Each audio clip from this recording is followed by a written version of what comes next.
Hello everybody, I'm your host Hal Curtis and I'd like to welcome you to The Space Industry by SatSearch, where we share stories about the companies taking us into orbit.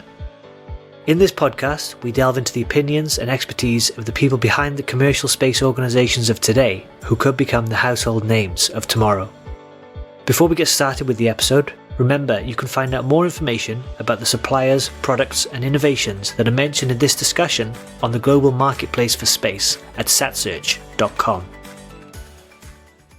Hello everybody and welcome to the episode. I'm joined today by Alexander Teller, CEO of SatSearch member ACM Coatings, which is a company based in Germany. ACM Coatings is a subsidiary of ACTA, a company based in Israel, and specializes in ultra-black coatings and foils that improve the efficiency and performance of optical equipment. In this episode, we're going to be discussing how black coatings can be used to suppress stray light, reduce noise, and reduce reflections in space, particularly NewSpace applications. So firstly, Alexander, I'd like to welcome you to the Space Industry podcast. And see if there's anything you'd like to add to that introduction.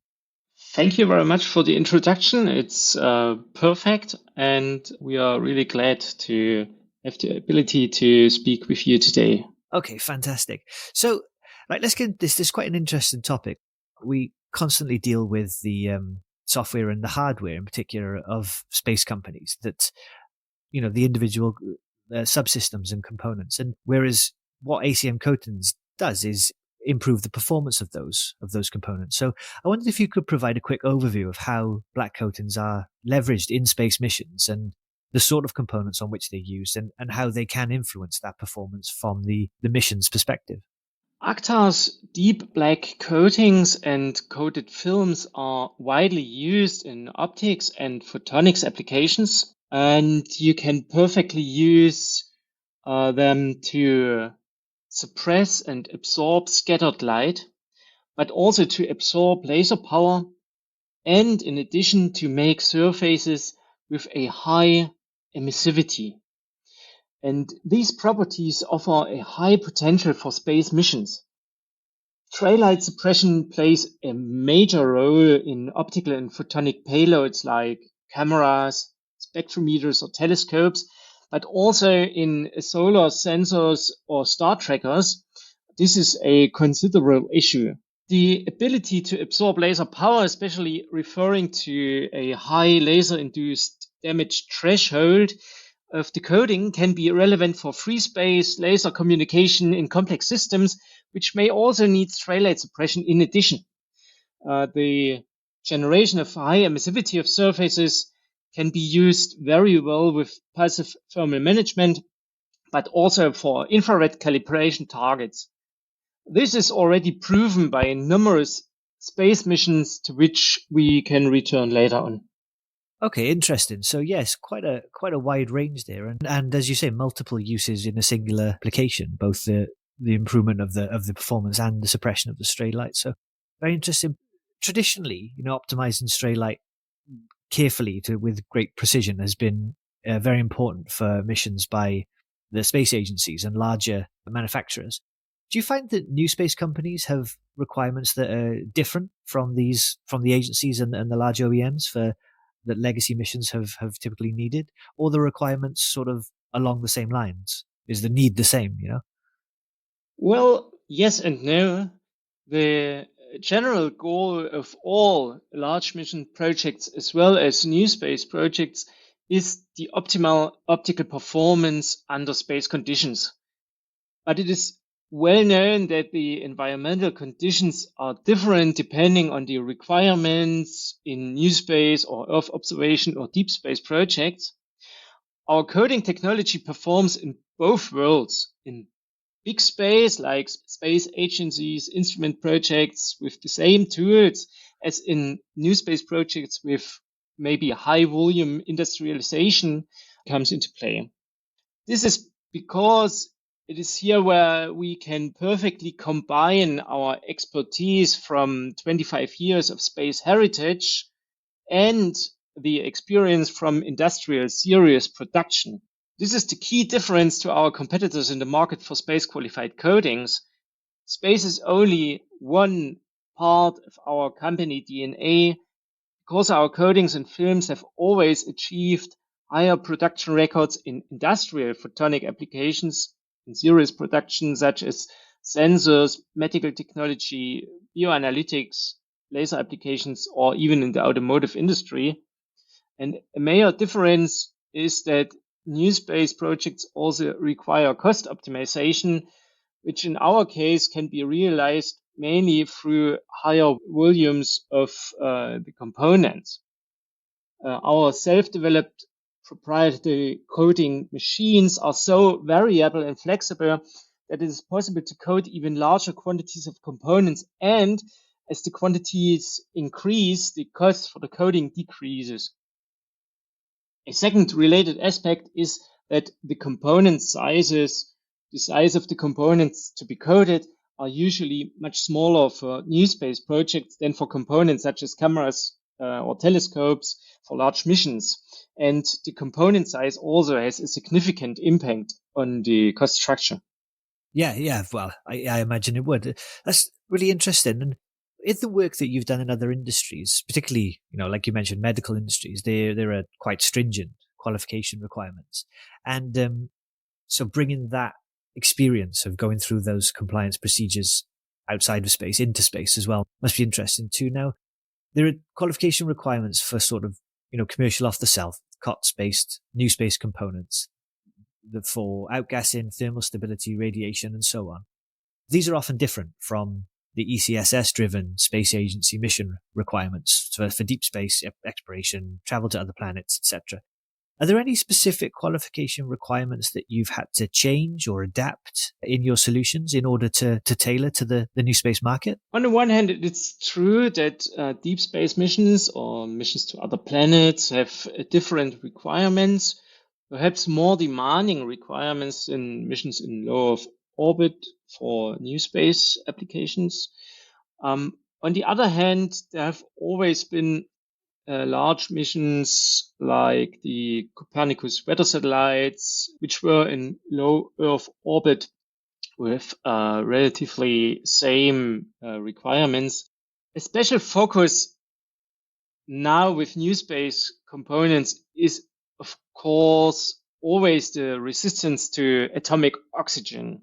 In recent months, we have carried out various additional qualification tests in cooperation with our customers and were able to show that all our coatings, but also our coated films, are perfectly resistant against atomic oxygen.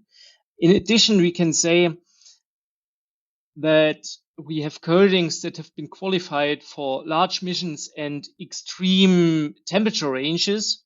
For example, a coating qualified for use at cryogenic temperatures, like for the famous James Webb Space Telescope, or a coating qualified for very high temperatures on the other end, up to plus 450 degrees Celsius, like for the METIS project, which is a mission to Mercury. If, like us, you have coatings that are qualified in this broad spectrum, it's much easier to respond to the requirements for NewSpace than the other way around. What is playing an increasingly important role is the topic of passive thermal management for entire satellites, but also for sub-areas or instruments. And for this purpose, we have developed new materials based on our roll-to-roll coating technology.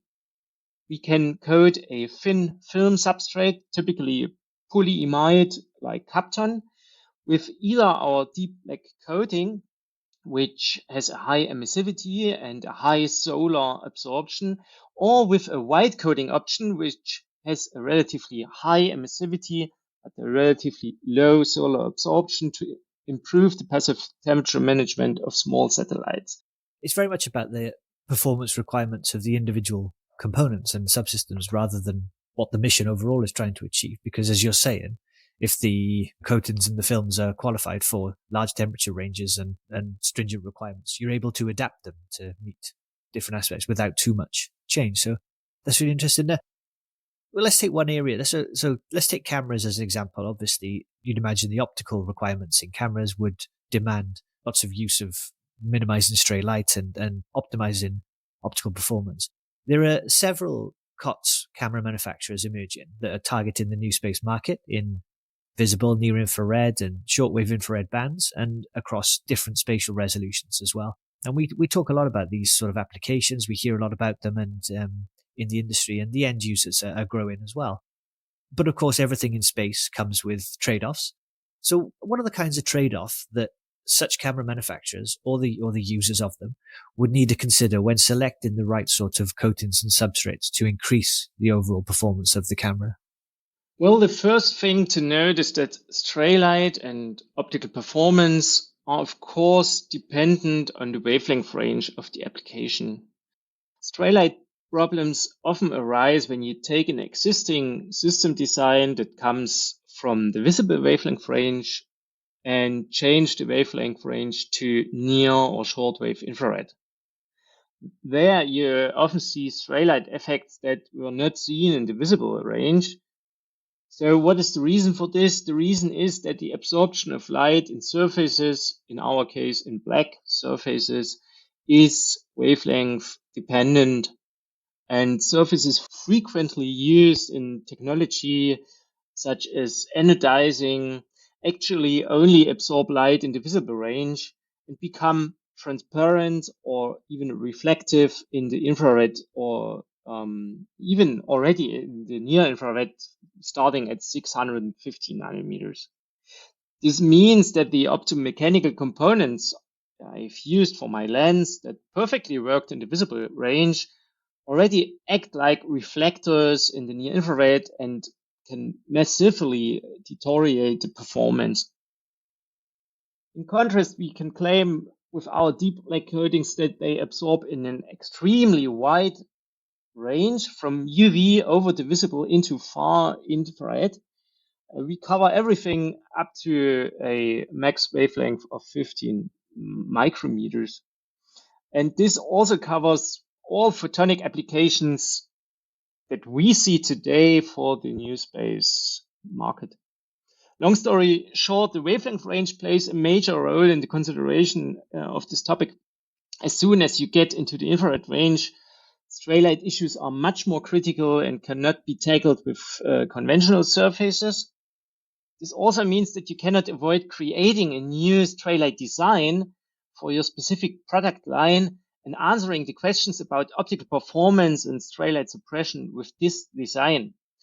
The advantage is that already on the hardware side, you have the possibility to exert a great influence on the performance of the optical system, and above all on the contrast and the image quality. And not only later in the image processing in the software, which has to eliminate these effects.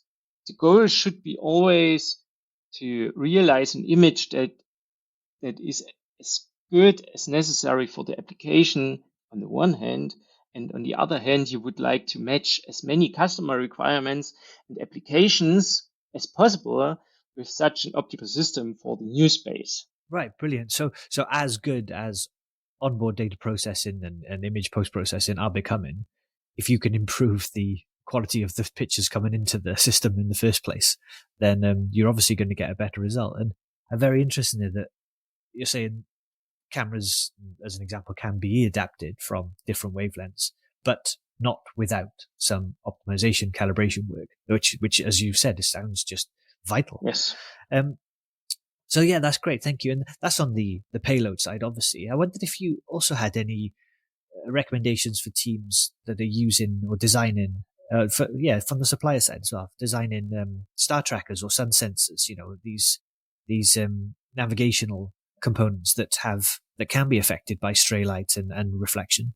I can say that the topic of reflection suppression should be considered as early as possible in the development. This can also lead to the advantage of lowering the degree of complexity if you use a suitable absorption layer for stray light baffles or solar baffles and entrance baffles. For example, if you use a powerful surface treatment, one could make the component smaller or shorter. This means that you can resign a certain number of vanes or apertures. So the complexity is reduced, the number of components is reduced, and with that, the cost of such a system is reduced. It is a good solution working reliably for a long time without showing any degradation effects. By the way, we have available a full database of stray light and reflection measurements for all our coatings.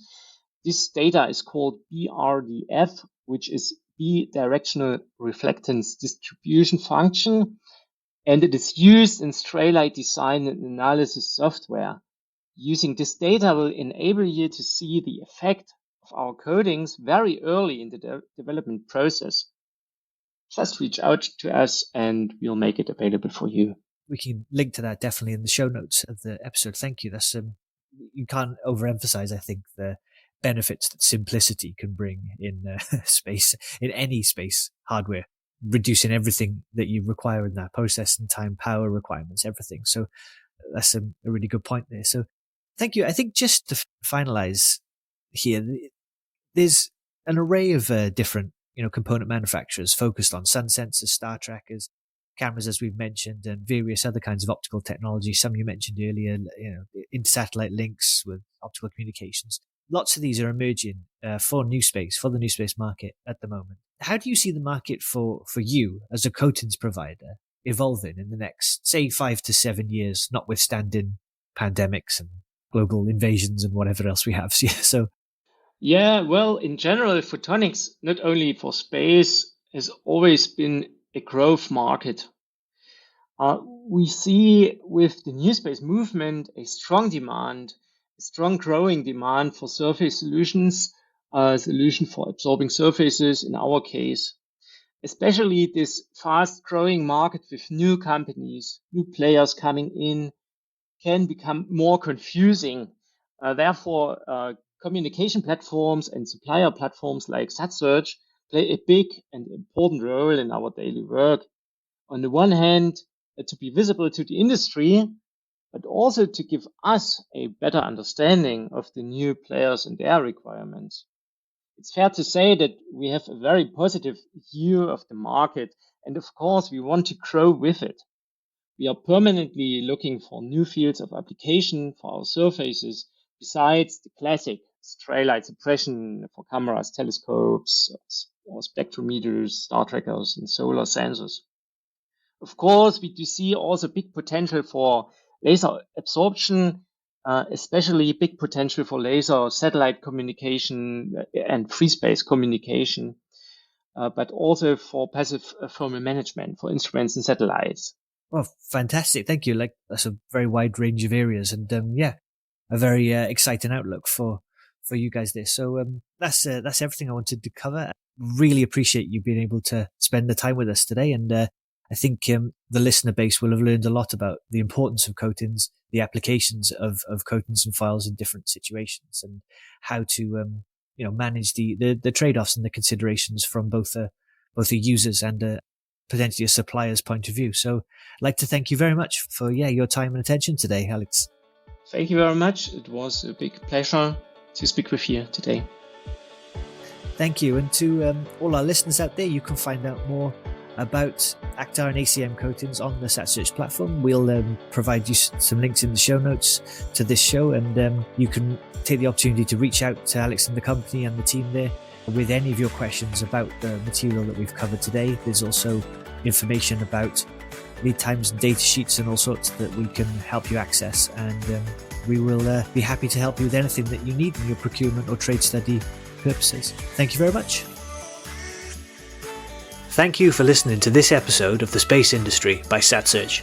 I hope you enjoyed today's story about one of the companies taking us into orbit. We'll be back soon with more in-depth, behind-the-scenes insights from private space businesses. In the meantime, you can go to satsearch.com for more information on the space industry today, or find us on social media if you have any questions or comments. To stay up to date, please subscribe to our weekly newsletter, and you can also get each podcast on demand on iTunes, Spotify, the Google Play Store, or whichever podcast service you typically use.